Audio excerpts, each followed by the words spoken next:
দেখো, তোমার জন্য দুইটা চয়েস আছে। প্রথম চয়েস, এই ভিডিওটা দেখা বন্ধ করে দাও আর আলতু ফালতু ভিডিও দেখা শুরু করো, ওয়েব সিরিজ আর মুভি দেখা শুরু করো, ফেসবুক ইনস্টাগ্রামে বন্ধু বান্ধবের সাথে চিল মাস্তি আড্ডা দেওয়া শুরু করো, ফ্রি ফায়ার আর পাবজি নিয়েই পড়ে থাকো, ঘন্টার পর ঘন্টা মোবাইল আর টিভি নিয়েই পড়ে থাকো, সব কাজকর্ম ফেলে বন্ধুদের সাথে ঘুরতে চলে যাও, আজে বাজে যত সব বাইরের জাঙ্ক ফুড খেয়ে নিজের শরীরের 12টা বাজাও আর মোটা অথবা রোগা হয়ে যাও। খারাপ অভ্যাসকে বন্ধু বানিয়ে নাও এবং খারাপ জিনিসে আসক্ত হয়ে নিজের ভবিষ্যৎ আর নিজের লাইফটাকে পুরো ধ্বংস করে দাও। অথবা 2 নম্বর চয়েস, এই ভিডিওটা পুরো দেখো আর আজকে তোমাকে বলতে যাওয়া 10টি রুলস নিজের জীবনে ফলো করো আর নতুন বছর আসার আগে নিজের জীবনকে পুরোপুরিভাবে বদলে নাও। মানুষকে অবাক করে দাও যে কি ছিল আর কি হয়ে গেল। গায়েব হয়ে যাও আগামী 1 বছরের জন্য আর নিজের জীবনকে ভালো করার কাজে লেগে যাও। যদি তুমি ধৈর্য ধরে এই 10টি রুলস শুনতে পারো এবং তা ফলো করে যদি তোমার জীবনে তা প্রয়োগ করতে পারো, তাহলে আমি গ্যারান্টির সাথে বলতে পারি যে আগামী বছরটায় তোমার জীবনে ভালো কিছু ঘটবে। আগামী 1 বছরের জন্য তোমার বাকি জীবনটা 100% পরিবর্তন হয়ে যাবে। আর যদি তুমি সত্যি রেডি থাকো 1 বছরের জন্য গায়েব হয়ে এই 10টি রুলস নিজের জীবনে মেনে চলার, তাহলে কমেন্ট করে অবশ্যই বলবে I am ready. So number 1, learn to journal. আগামী 1 বছরের জন্য তোমার মনে যখনই কোনো আইডিয়া আসবে তখন তাড়াতাড়ি তা লিখে ফেলো। নিজের একটা পার্সোনাল ডায়েরি রাখো। আর এখন তো সবার হাতে স্মার্টফোন আছে, এই জন্য তোমার ফোনে নোটস অ্যাপটারও সহায়তা নিতে পারো। হাঁটতে চলতে উঠতে বসতে যখনই কোনো ইউনিক আইডিয়া তোমার মাথায় আসবে তার সাথে সাথে লিখে রাখো, কারণ একবার যে আইডিয়া চলে যায় তার ফিরে আসে না। তোমার জীবনের লক্ষ্য, তোমার উদ্দেশ্যটা কি তা আজকে থেকেই লেখা শুরু করে দাও।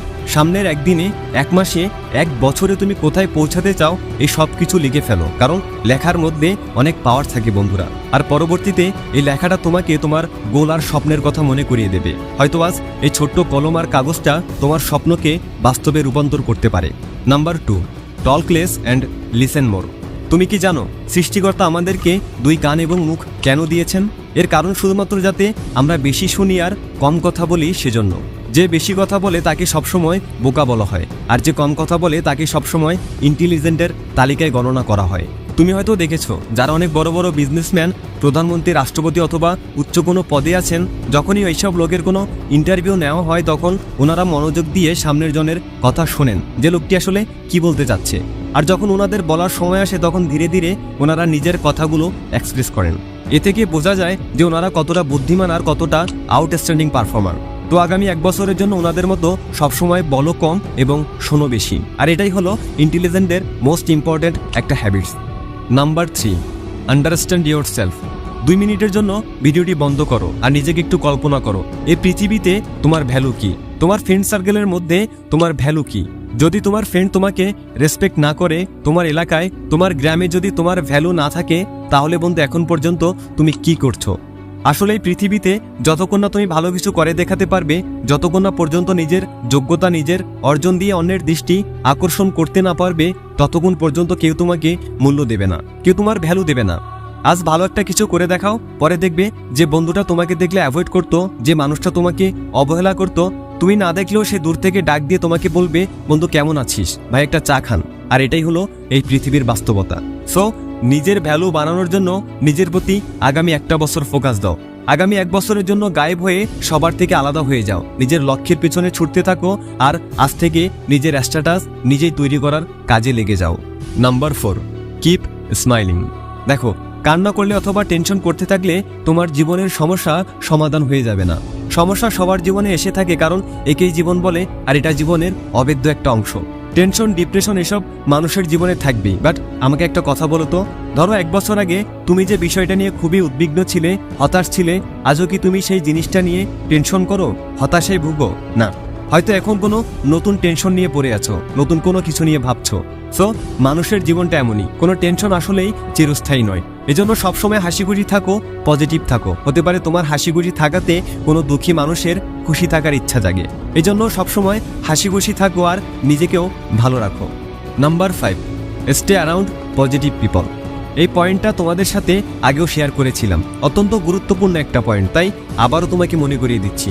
জিম রোহন একজন বিখ্যাত মার্কেটিং লেখক এবং সফল উদ্যোক্তা। তিনি বলেন, you are the average of the 5 people you spend the most time with. অর্থাৎ তোমার জীবন তাদের মতো হবে যাদের সাথে বেশি সময় থাকো। আর এ থেকে বোঝা যায় যে তোমার জীবন কেমন হবে, তুমি কি চিন্তা করো আর তোমার ভবিষ্যৎ কেমন হতে পারে। তুমি হয়তো একটা জিনিস খেয়াল করেছো যে যিনি একজন ব্যবসায়ী তার চলাফেরা সবসময় ব্যবসায়ীদের সাথে হয়, যিনি একজন ডাক্তার তিনি তার লেভেলের মানুষের সাথেই চলেন, যে ক্লাসের ভালো স্টুডেন্ট তার চলাফেরাও থাকে ভালো বন্ধুদের সাথে। অর্থাৎ জীবনে চলার পথে তোমার ফ্রেন্ড সার্কেলের আচার ব্যবহার চলাফেরা এসব গুরুত্বপূর্ণ ভূমিকা রাখে। তুমি যে সকল মানুষের সাথে মিশবে ধীরে ধীরে তোমার মাইন্ডসেটটাও ঠিক তাদের মতো হয়ে যাবে, আর এটাই প্রকৃতির নিয়ম।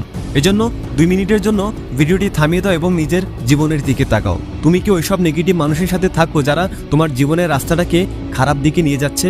যদি উত্তরটা হ্যাঁ হয় তাহলে এখনই তোমার ওইসব ফ্রেন্ড সার্কেল চেঞ্জ করো আর নিজের জীবন নষ্ট হওয়া থেকে বাঁচাও। আর যদি আগামী 1 বছর এভাবে চলতে পারো তাহলে তোমার বাকি জীবনটা নিয়ে আর ভাবতে হবে না, কারণ তোমার একটা ভালো অভ্যাস হয়ে যাবে। Number 6, spend money wisely. তুমি হয়তো জানো টাকা কতটা মূল্যবান। অনেক মানুষ টাকা ইনকাম করার জন্য নিজের পুরো জীবন শেষ করে দেয়, আর কিছু মানুষ এমনও হয় যারা কিছু টাকা যখনই পেয়ে যায় তখন তা উড়ানোর জন্য ব্যস্ত হয়ে যায়। এমনও কিছু মানুষ আছে যাদের মাসিক বেতন মাত্র 10,000 পায় আর খাবার খেতে যায় 5 স্টার হোটেলে, যা ইনকাম করে তার থেকে বেশি শৌখিনতা দেখাতে চায়। তাহলে এসব মানুষ ধনী অত দূরের কথা, বড়লোক হওয়ার ছায়াতেও জায়গা পাবে না, কারণ তাদের চিন্তা ভাবনা গরিব। তাই প্রয়োজন ছাড়া টাকা পয়সা খরচ করো না। ফালতু কাজে যে টাকাটা তুমি খরচ করবে ওই টাকাটা জমালে 1 বছর পর দেখবে তোমার অনেকগুলো টাকা জমে গিয়েছে, আর যা দিয়ে তুমি কোনো উদ্যোগ নিতে পারবে। শোনো, ধনী হওয়ার জন্য সহজ উপায় হলো আর্ন, সেভ অ্যান্ড ইনভেস্ট। যদি তুমি এই 3টা জিনিস শিখে যাও তাহলে তোমাকে ধনী হওয়া থেকে কেউ আটকাতে পারবে না। So spend your money wisely. Number 7, always keep learning. এখন থেকেই নতুন কোনো স্কিল শেখা শুরু করে দাও। যদি তুমি এখন থেকেই কোনো একটা কাজের পেছনে লেগে পড়ো তাহলে আগামী 1 বছরে তুমি ওই কাজের উপর একেবারে মাস্টার হয়ে যাবে, তোমার অনেক দক্ষতা বেড়ে যাবে।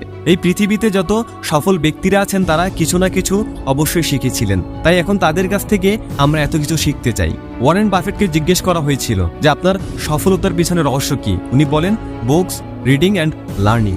বিজনেস ইনসাইডারের এক হিসেবে দেখা গিয়েছে যে বিল গেটস প্রতি সেকেন্ডে $1,300 বা 1,43,000 টাকা আয় করেন। ভাবা যায়, মাত্র 1 সেকেন্ডে। আর তুমি আরো অবাক হবে এটা ভেবে যে হয়তো তোমার মনে হচ্ছে তিনি বিলাসবহুল বাড়িতে সুখে শান্তিতে দিন কাটাচ্ছে। তাহলে তোমাকে বলি, তিনি আজও সপ্তাহে 1টি বই শেষ করেন। ওনার একটি নির্দিষ্ট লক্ষ্য আছে যে প্রতি সপ্তাহে ওনাকে 1টি বই শেষ করতে হবে।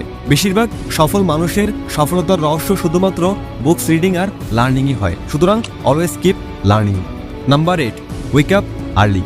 দেখো, সকালে তাড়াতাড়ি ওঠার মানে এই নয় যে যদি তুমি সকালে তাড়াতাড়ি না উঠো তাহলে তুমি তোমার জীবনে কখনো সফল হবে না, কিন্তু ভোরে ঘুম থেকে ওঠার মানে তুমি তোমার জীবন সম্পর্কে কতটা সচেতন আর তোমার লক্ষ্য সম্পর্কে তুমি কতটা সচেতন। যদি তুমি সকালে ঘুমের সাথে লড়াই করতে না পারো তাহলে তোমার জীবনের পরিস্থিতির সাথে তুমি কিভাবে লড়াই করবে? হয়তো এটা সহজ হবে না তোমার জন্য, প্রথম একটু কষ্ট হবে, বাট কয়েকদিন গেলে তোমার এটা একটা অভ্যাসে পরিণত হয়ে যাবে, তখন আর কষ্ট হবে না। সবসময় একটা কথা মনে রাখবে, যে মানুষ অ্যালার্মের প্রথম রিংয়ে বিছানা ছেড়ে উঠে যায় ওই মানুষটি জীবনে অনেক আগে এগিয়ে যাবে। So that wake up early in the morning. Number 9, learn to say no. না বলা শিখো। দেখো, সব কথায় না বলা জরুরি নয়। কেউ বললো চল ঘুরে আসি, তখন তুমি সাথে সাথে রাজি হয়ে গেলে। কেউ বললো আমার এই কাজটা একটু করে দে, তো তুমি সাথে সাথে রাজি হয়ে গেলে। বন্ধু, তোমার স্বপ্ন তো জরুরি, তোমার লক্ষ্য তো খুব গুরুত্বপূর্ণ, তাই না? তাই আগামী 1 বছরের জন্য অন্যের কথার সাথে হ্যাঁতে হ্যাঁ মিলানো বন্ধ করে দাও। 1 বছরে একটা অভ্যাস তৈরি করো, জরুরি কোনো কাজ ছাড়া অন্যের পেছনে নিজের গুরুত্বপূর্ণ সময় নষ্ট করা আজকে থেকেই ছেড়ে দাও। দেখো, আমি এটা বলছি না যে মানুষের কাজ করো না, কিন্তু সবার আগে নিজের কাজ করো, নিজের স্বপ্ন পূরণ করো, পরে মানুষের জন্য কাজ করো। So always learn to say no. Number 10, stay fit and adopt a healthy life. অনেকে হয়তো মনে করে যে শুধু খেতে পারলেই বুঝি আমার শরীর ঠিক থাকবে, আমার স্বাস্থ্য ভালো থাকবে। না বন্ধুরা, সবকিছুরই একটা নিয়ম আছে, একটা লিমিট আছে। ভালো খাবার তোমার শরীরে শক্তি যোগায় ঠিকই, বাট আজে বাজে খাবার খেলে উল্টো তোমার শরীরের আরো 12টা বাঁচবে। হয়তো এখন এটা বোঝা যাচ্ছে না, বাট পরে ঠিকই এর একটা খারাপ এফেক্ট তোমার শরীরে পড়বে। তাই জাঙ্ক ফুড আর অতিরিক্ত তেলের খাবার খাওয়া ছেড়ে দাও। এমন খাবার ছেড়ে দাও যা তোমার শরীরকে কোথাও না কোথাও এফেক্ট করছে। নিজেকে মোটার বরবাদ হওয়া থেকে বাঁচাও। জিমে যাও, এক্সারসাইজ করো, যোগা করো, হেলদি খাবার খাও, আর নিজেকে নিজের বেস্ট ভার্সন বানাও। অতএব এই ছিল 10টি সিম্পল রুলস যা সব মানুষের ফলো করা উচিত। আর আগামী 1 বছর এটা মেনে চলতে পারলে যে একটা ভালো অভ্যাস তোমার মধ্যে তৈরি হবে, তাতে আশা করা যায় তোমার বাকি জীবনটা নিয়ে আর ভাবতে হবে না। পরিবর্তন হবেই, সফলতা আসবেই। তো বন্ধুরা, যদি তোমার আজকের এই ভিডিওটি ভালো লেগে থাকে তাহলে অবশ্যই তোমার ফ্রেন্ডদের সাথে শেয়ার করতে ভুলবে না। Thanks for watching.